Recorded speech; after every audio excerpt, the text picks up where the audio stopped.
Well, the teacher told us we were going to be doing a project about the Calming Nook because some people thought it was overwhelming to have so many kids in our class, and some of them needed to take space, but there wasn't really a designed area where that could happen. So we decided to invent the Calming Nook so that people could calm down and take space whenever they were feeling a little unsettled in the classroom.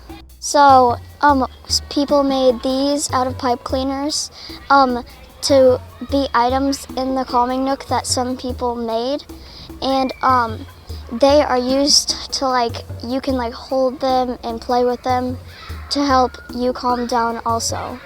Our class decided on where to put the Calming Nook. We had 3 options: to put it by the workroom, in one of the cubbies, or by the water fountain. Our class voted on the Nook, and now many people can go in if they need to.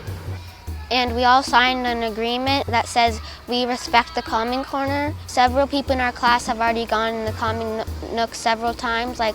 Sometimes people go in because there's a math test and they're getting too stressed and there's only a couple of minutes left, or they just got in an argument and they want to take some space.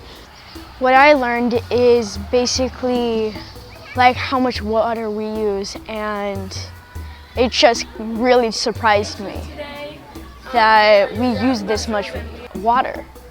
I remember one time having a protest when I was really little for this type of situation, and it feels like I should do something. We should be more aware of these situations and not waste so much water. So Sacramento's in a big drought, usually in a big drought. So we're making drought-resistant backyards for people with flowers and just kind of remaking it a bit. So our main big challenge about this grid is having to map out, she has a lot of concrete in her backyard, so we need to figure out a way to map it out. So this project is about making a garden and learning how to we had to use math and stuff to figure out how much space we actually had.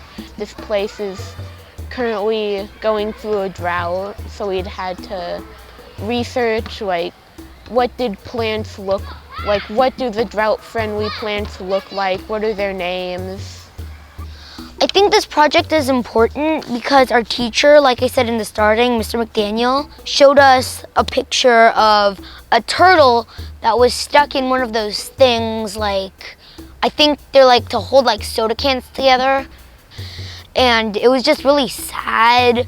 So this project means a lot to me because I love nature and animals.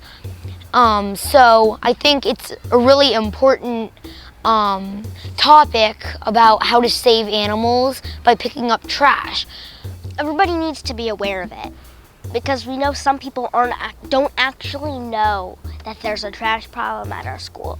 So that's one of the things that everybody needs to be aware of. It's that there actually is a problem. Some people might not know about it, and it could be that could be a problem because then they think that it's okay to drop trash on the ground, and even though it isn't, they just don't know that. We were talking to our class janitor, who's somebody that it affected a lot because he has to pick up all the trash.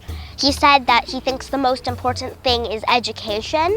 It also it doesn't just affect our school, it affects the whole entire planet because like Ricky said, it goes into the ocean and affects birds that are eating the fish that have already eaten the plastic, and affects turtles, and it doesn't just affect the creatures in the ocean, it affects the whole biodiversity of the ocean. It's not going to be that different from anywhere else when there's not as many unique creatures, and because they're all dying off.